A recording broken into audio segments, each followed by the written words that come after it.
Hey, line for line, ain't no comp in this rap neither. You waiting line for line, they keep doing numbers. I gave them the game, trust we lit for the summer. Got doctors and artists and athletic speakers. Come learn from my come up, I'm better than people. I'm in love with the grind, I'm in love with the culture. Do this for the fam, do this for Kenosha. You know I got you, Kenosha. If you got the vision, then come a little closer. Let's get it together, line for line with the soldiers.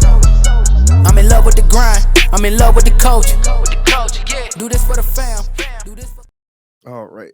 What is up, everyone? We are back in another very special episode of Kenosha's Most Watched Podcast.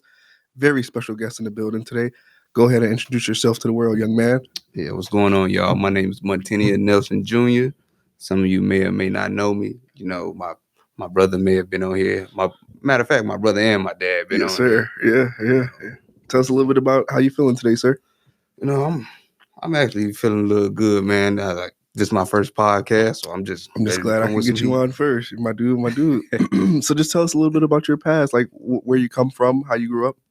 Well, I'm from Kenosha, Wisconsin, and it was just me and my brother. You know, a lot of the people may know him. Bradford all-time leading scorer, DeMonte Nelson. Yes, sir. So, he was in here a couple months ago, I think it was. Mm-hmm. And, my father, Montenia Nelson Sr. He'll be on tomorrow for you guys watching. Oh yeah? Yeah. Oh, man. Yeah, man. That's that dude. That's that dude. How'd you guys get into basketball?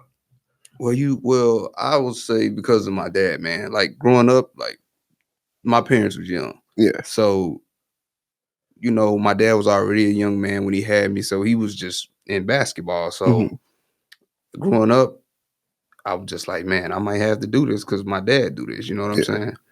At first, I didn't even want to play basketball. Nah, for real? Yeah. What? What did you want to do? I just wanted to be a regular kid, man. Really? Yeah. And like my mom be like, my mom tell my dad every time, if he don't want to play basketball, then he don't have to play basketball. Yeah. But it was just like a natural thing for me growing up because, it was in my blood. So this is where it got crazy in the 7th grade, man. Oh, wow. Okay. What happened? Because it was a game I'd never forget it. It was 2008, I think. Yeah, 2008. We played against Bullen. My home school. You went to Bullen? I went to Bullen. Oh. Yeah. So we played Bullen, and I didn't get in. Oh, wow. I did not get in, and man, I was on the bench hurt, man. I'm like, I'm really this sorry. Yeah. And like my parents, my whole family, they came to watch the game, and they're like, why money not getting in? Why money not getting in? And at that night, I sat in the room. I sat at home with my dad. He was like, and I was like, Dad, you know what? I really want to do this. Like, this is what I want to do. Wow. So that summer, we did nothing but just hit the gym, man. I'm talking about like just in the gym, just crazy. Like, it was to a point where I would sit in the gym and cry because I couldn't get my jump shot right. Oh, wow. So that means you took it very serious from a young age. Oh, yeah. So then from 7th to 8th grade was a huge improvement. So when that 8th grade year come back, basketball trials, I'm killing. So they like, okay, Money, you one of the best players in the gym. It was me and Trent Robertson on that Mahone team. So from there, I start, and man, it went up from there, huh? Yeah. What would you say it was that kept you from the game against Bullen, that kept you out? You know what? The coach, I never forget, he said he had forgot about me. No way. I swear. How can you forget about your player? That's what I said. Especially with like the work, I'm pretty sure you and your dad were putting in major work back then too. I can only imagine. Oh man, so then that 8th grade summer, oh man, I went back to it. Boom, boom, boom, just in the gym. I'm telling you, and then this was when my brother was coming along, so I'm about 13, in the gym, just going at it. Yeah, and he right behind me as an 8-year-old, Nice. So he was able to get that. I don't know how to say it, like that experience. Yeah, at an early age. So that's why he was able to get it. And excuse me. Yeah, no good. And that's how it all got started. My dude. Just a quick question before we go on to the story. So I've been thinking about this like since I met the two of you. Who wins in a 1v1? You know what? Me and my brother don't play one-on-one, man. No way. Why? Because my dad always told me and my brother, don't let this game destroy our relationship. Yeah. So whenever me and my brother played one-on-one, we didn't keep score. We just looked at it as sparring, as iron sharpen iron. Yeah. And that's how we figured out ways to score. It'll be like, okay, Black. I mean, people, do they know my brother's Black? Yeah, they know. I'm like, okay, Black, you got 10 possessions to score on me this time, and I got 10 possessions to score on you. It was more so of like sparring, in boxing. So it was just like iron sharpen iron. Yeah, that dude is nice too, man. I like seeing the highlights he said too. I was like, man, I can only imagine what the dad was like when he was young, when he was y'all age too. And I got a chance to see your highlights too. I'm like, man, y'all dad raised some killers for real. Many people may not know this, but my dad was supposed to go. He was getting letters he had letters from Florida A&M, Temple, and even Florida State. No way. Yeah. Oh my gosh. So that man was super, super nice. All right, so now we can get back into the story. I had to veer off and see who was not who was better, but who would win. By the way, that's your water as well too. But so let's tell us a little bit about what happened after 8th grade with basketball. Okay, well, so 8th grade summer, me and a couple guys had played for an AAU team around the city called the Hayes Ballers. Okay. So, going into that summer, I'm thinking like, I'm the best player in the gym, So we go through 8th grade summer playing in AAU tournaments like, the NAIS tournaments at that time and whatever. So I actually excelled that year, and they actually put me on the list for like D1 qualifiers. What? At the Madison Shootout. It was me and Kevin Bowie. A lot of the people from Kenosha know. He went to Bradford, yeah. I know. Yeah, yep, I know it was me and him. And oh no, that's sophomore year. I get back to that. Okay, let's go. But I was actually on one of the, it was me and Trent Robertson. We was on the top 300 freshmen in the country. Nice. So 9th grade year gets here. So I enroll in St. Joe's Catholic Academy. Okay.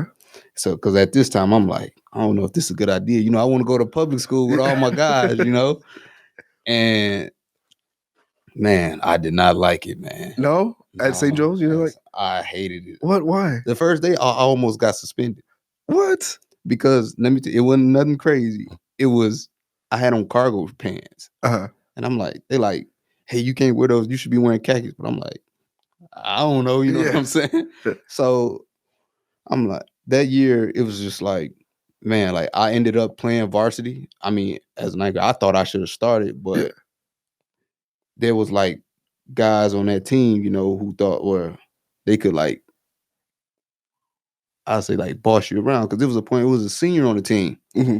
And I did something that he didn't like in summer league, and he grabbed me by my jersey. Oh no. So I pushed him like, bro, like I'm from, I'm from where it's real at. Yeah. So I'm like, bro, don't grab on me like that. And ever since then, it was smooth sailing. But that freshman year, I was actually ineligible for the first half of the season. Bummer. Because I was trying to fail out of St. Joe's so I can go to public school. Oh, gotcha. Oh, okay. I'll let you tell. Oh, no, go ahead. So you knew you didn't want to be there anymore, so you purposely tried to get out? Yeah. And there was like no strings your parents could pull to get you out, or? No. Oh, okay. They was like, man, you got to do this. So that first half of the season, I sat out, and I told myself from that day forward that I will always have a high GPA because I never wanted to embarrass my parents, man. Yeah. And that ever since then, my grades have been top notch. Like my parents is everything to me, man. Yeah. Like my mother, like, man, she so hard working, like she's a self-made woman. Yeah. And that's why I feel like I look up to my mom in that sense, because like no matter what, she gonna get the job done. Like she had me when she was 16. Oh wow. So being able to go to school, take care of a baby at 16 years old, I'm like, man, it's remarkable. Yeah.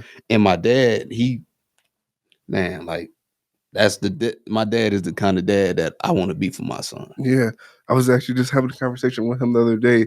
He had posted a picture of you and your brother, and I was like, man, I really respect you too, because there's not many dads like that are out here involved in their kids' lives and making sure they get to the finish line, and what he did with you and your brother is nothing short than remarkable.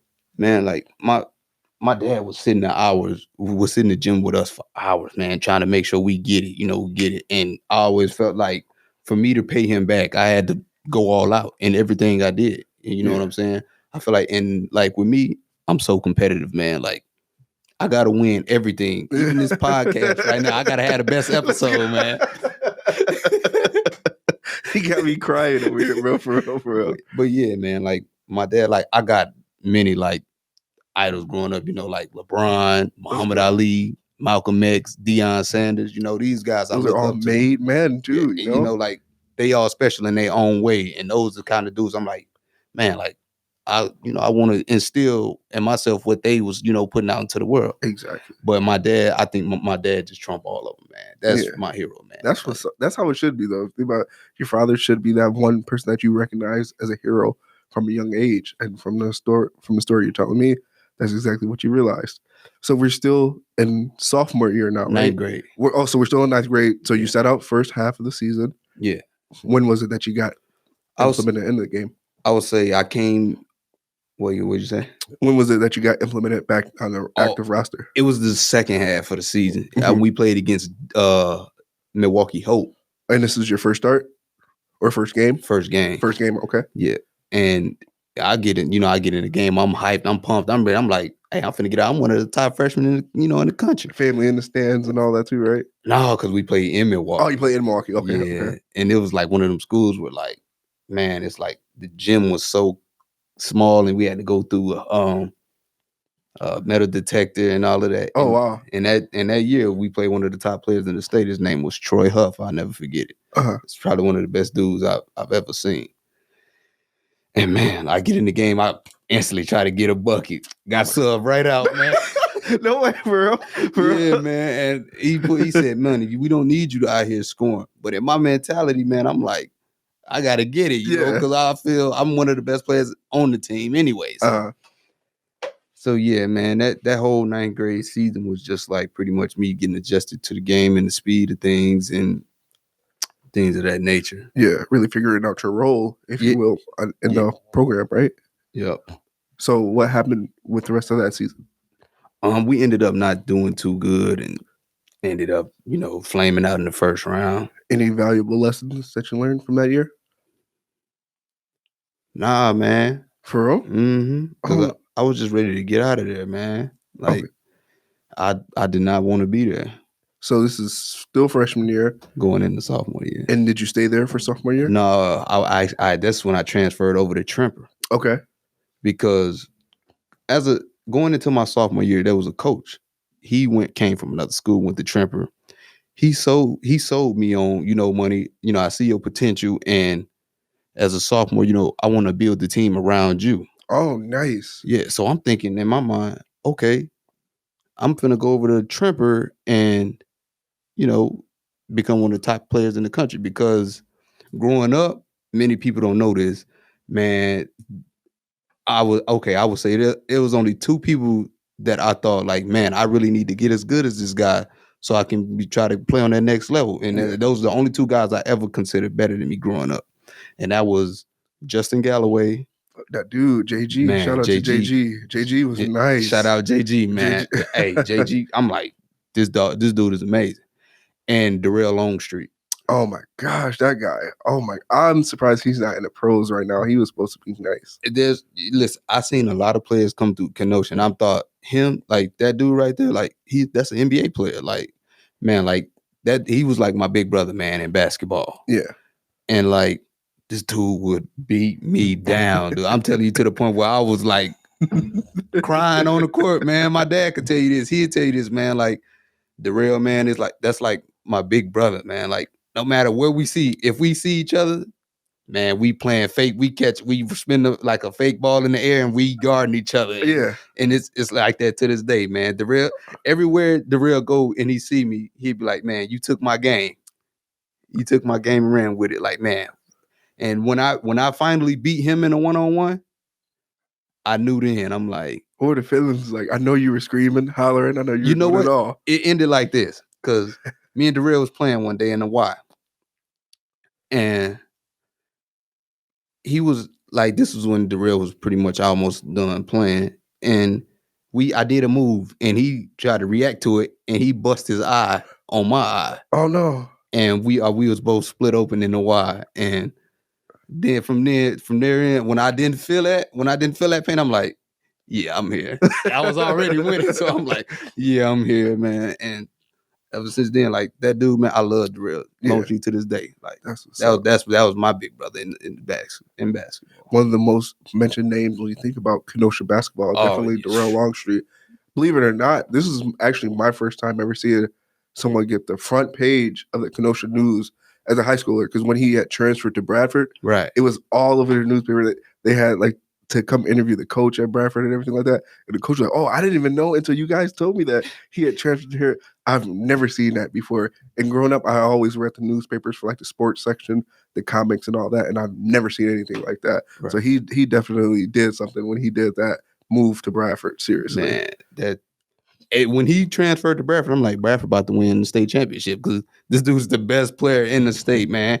And Darrell was ranked like, at that time when he transferred to Bradford, he was ranked like 47th in the country. Mm-hmm. So I'm like, dog, I need to reach that. I need to get to his level, man. Because up to that point, I never seen nothing like it. Him and Cordell would have been special. Oh yeah. They like that's all they talked about. Like, oh my, him and Cordell are just gonna kill it, man. It's unfortunate that it never came to fruition, but sometimes God does what is needed for us, you know. So that's all. So take us through sophomore year, transfer to Tremper. So sophomore year, come and throughout up into from the summertime up into the season, man. It's like I would be in open gym and I'm killing as a 10th grader. And the JV coach, he will always throw slick shots at me. You know what I'm saying? Like, this and this and this and that. And even in practice, the coach will say like, "Oh, we shouldn't have guys in here trying to be Darrell Longstreet." What? Yeah, throwing small shots, but taking me like, who trying to be Darrell Longstreet? I'm trying to be me. You know what I'm saying? This is how I'm programmed. Yeah. And like I felt like I just had a battle every day. So sophomore year starting. So what the coach told me leading up until my sophomore year never came to fruition. Oh like, man. He brought me off the bench and like stuff was never that good. Like my cousin, like no offense to anybody from that Tremper, that 2009, I think 2000 or 2010, 2011 team, like nobody, like the players on that team or the guard who was in front of me, he was like, I think he was a golfer or something like that. And I'm thinking like, man, I do this for real. Like I'm trying to play college basketball doing this. Mm-hmm. And my cousin actually, Dominique, he was Dominique Nixon. I'm not sure if you. I know exactly. Yeah, he lives in Alabama now. Yeah, right? Yep. He was the starting point guard on that team, and like that Tremper team, I felt like we had all the pieces to compete for a state championship. Like, man, we had two of everything. We had Damo, who was the dynamic point guard. I felt like I was the up and coming, like potential, next big thing. Yeah. And I'm like, man, we just had two of everything. But the coach, he just went back on his word. And I'm like, man, like me and my dad took your word as like, we actually believe that you was going to do this for me. You know what I'm saying? Mm-hmm. And man, that year we was just bad. People started getting hurt. People was quitting on them. Oh. And I'm still on the team. I'm like, see, you got cats quitting on you, man. And I'm still here, just grinding every single day. Yeah. And that year we ended up only winning like maybe 9 games, man.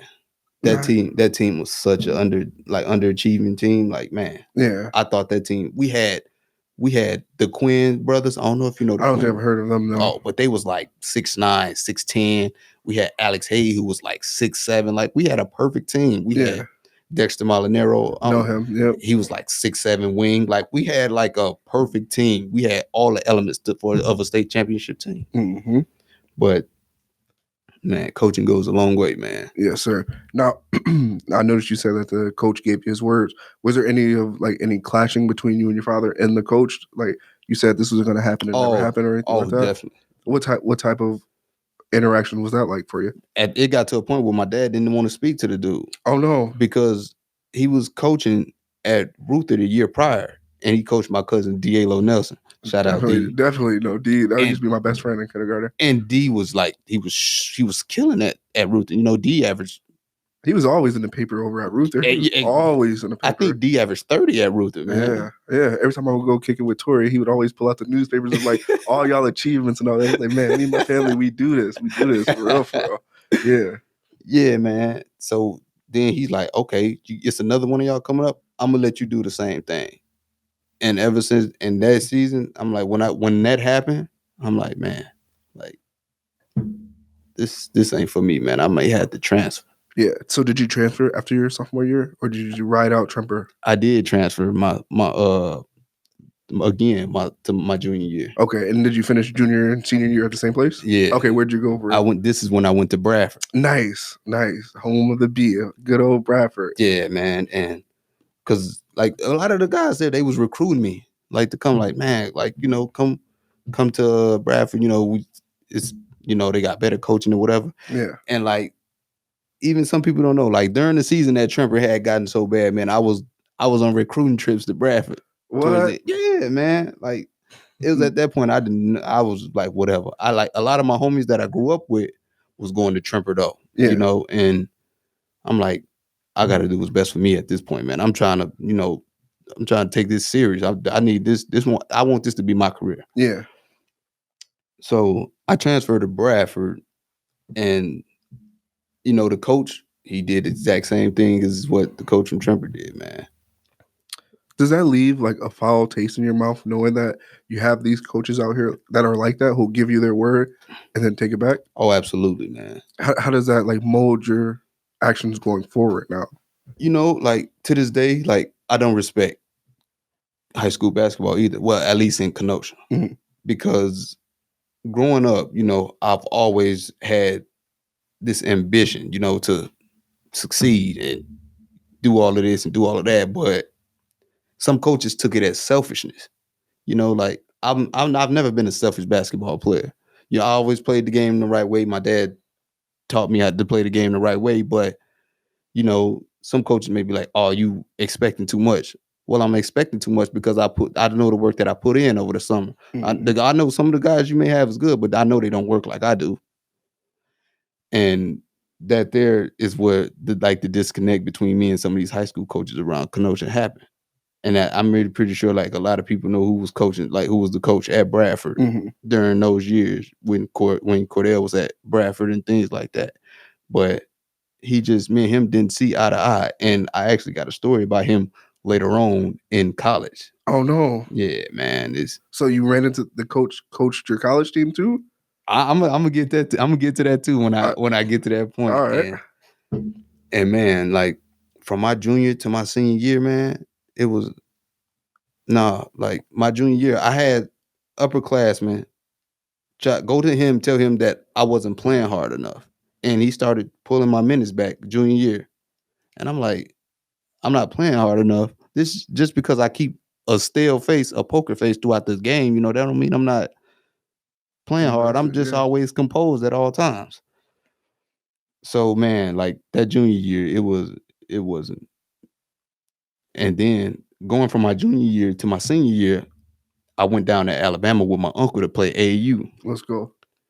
He thought that I was being selfish because I didn't play in a feeder summer program with Bradford instead of, you know, trying to go down to Alabama and, you know, go around the country playing AAU ball where I can potentially, you know, earn a scholarship. Mm-hmm. And I said, you know what, I can't stay here. I got to go down to Alabama and play AAU where I've played against some of the best players in the tournaments that I played in. And like I played against the Andrew Wiggins, Jabari Parker. Like, what? Yeah. Let's go. And like these, I mean, they were some tough games, man. Like I've never seen nothing like that. That really opened my eyes. Like Andrew Wiggins is actually balling right now. Oh man. Oh my gosh. That kid is looking nice. And like that made me realize that basketball is bigger than Kenosha. Like, man, like these kids is like phenomenal. You know what I'm saying? Like Jabari Parker on the front page of ESPN. Mm-hmm. I'm thinking like, man, like this cat is amazing. Yeah, man. And so this coach from Bradford was mad that you went to AAU? Yeah, man. Like, and I couldn't believe it. It had gotten to a point with me, my relationship with that coach was like, I looked at it as like Allen Iverson, I forgot the coach, who coached AI, and like him and that coach were just butt heads all the time. yeah, man. It's like it got to a point where I wouldn't even talk to this dude, man. I would talk to our assistant coach because I was more comfortable with our assistant coach. Mm-hmm. And like, man, like the dude would just pick with me. And it was a point to my senior year. You know, I'm ready. You know, this is my senior year. I'm like, I'm really about to, you know, come in and just crush stuff. Yeah. So, you know, I'm averaging like 22, 23 points the first couple of games or whatever. So it was one game, I'll never forget it. We was playing against Franklin. Uh-huh. And we can chop, man. I mean, just like cooked in the first half. So we go in the locker room, man, and he going around telling people what they focus, they focus and stuff like that. So he get to me. He tells me that I'm too focused on playing college basketball. Oh wow. I'm like, what? I'm too focused on playing college basketball. Because at that time, I was getting recruited by NIU. Yeah. Northern Illinois University? No, Mhm. what? Yeah, man. Let's go. And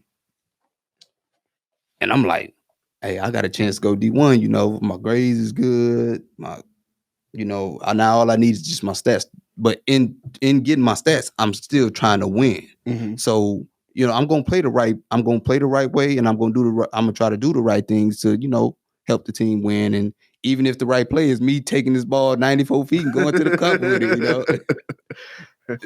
that's and you know, like ever since then, me and him, we never clicked, man. What type of advice would you give to the upcoming athletes who feel like they may not be in the best situation with their coach, and how to respond and react off of that? Get out fast as possible, man. Like, you know, you got to put yourself in the best position at the end of the day. And I felt like, you know, like my brother had a fantastic career. And I thought he could have been even better because, you know, I'm a big brother. I'm going to get on like, you ain't doing enough. You know what I'm saying? I felt like I could have had that kind of career that my brother had, but there was just no coach that just like was like, here, man, like, just go out and just play. Yeah, here's the keys to the car. Yeah, here's the keys. And like ever since then, man, like I would never coach in Kenosha, man. Yeah. Like I've just like got such a distaste for like the city and things of that nature. Cause like at that point, man, I'm like, I want to do this. Like this is what I want to do for a living. You know, like I have to get to the NBA and things of that nature. But man, like that senior year just went to, you know what? Yeah. Like we started with like 15 players. We ended the season with like 8 because half the team was ineligible. Yeah. So man, that was just like a lost season, man. So what can we expect next from you, sir? What can we expect next from you going forward? Oh, in life? Mm-hmm. Man, I'm just trying to play pro ball at this point, man. Like, I mean, I got a couple issues with my knees, and once I get this surgery, man, I feel like I can play in the NBA, you know, but I just got to stay into it, man, stay at the grind. Because my dad told me, you know, growing up, my dad told me, always keep going because you never know what can happen. And that's just the motto I always stuck by, man. Just keep going. No matter how tough a spot or situation you may be in, just keep going because you never know. Yeah. Nice. Now, I noticed you said you would never coach inside of Kenosha again. Would you be down to work with people in Kenosha, like to help elevate their game? No. No? And why would you say no? Because coming up through Kenosha, I always felt I was the best kid. And I felt like nobody really put their hand out to help me, you know, because I was trying to, you know, do this for real. And I felt like growing up, people was choosing the next kid. I felt like people would do everything in their power to stay away from me. And they try to help the next kid out. Yeah. And they know me. They know my dad personally. And I felt like nobody really tried to help me that much. And that made me like shy away from a lot of people in Kenosha, man. Like have a cold feeling toward them. And to this day, man, I'm like, I don't think I can do this, man. Like, I don't think I can help like nobody. Yeah. Well, I I definitely love the story that you just gave us. I definitely think your story can help people, even if you don't necessarily help anyone. But the story and the words you just shared definitely can help people as well too. And line for line, we can't wait to get you back for part 2. We could go deeper into college basketball and everything like that. Oh, the college basketball is where it's really like exactly. Talk about the workouts, what the college life was like as well too. That's definitely like a 2-part episode right there. Oh yeah, man. We would be here for hours talking about all of this for one episode for real. But I do want to just say thank you for reaching out and being ready to come on the platform seriously. Oh yeah, man, no problem, man. I just wanted to share my story so the kids that was ever in my position know what to do when the time comes. Yes, and like I gotta give you that next half of my career, man. So we appreciate kids, you. So the kids know what to expect when they're in tough situations, man. Yes, sir. Line for line just wrapped up. You calling or you listening, tune in every week. Line for line. Oh yeah, I'm going line for line.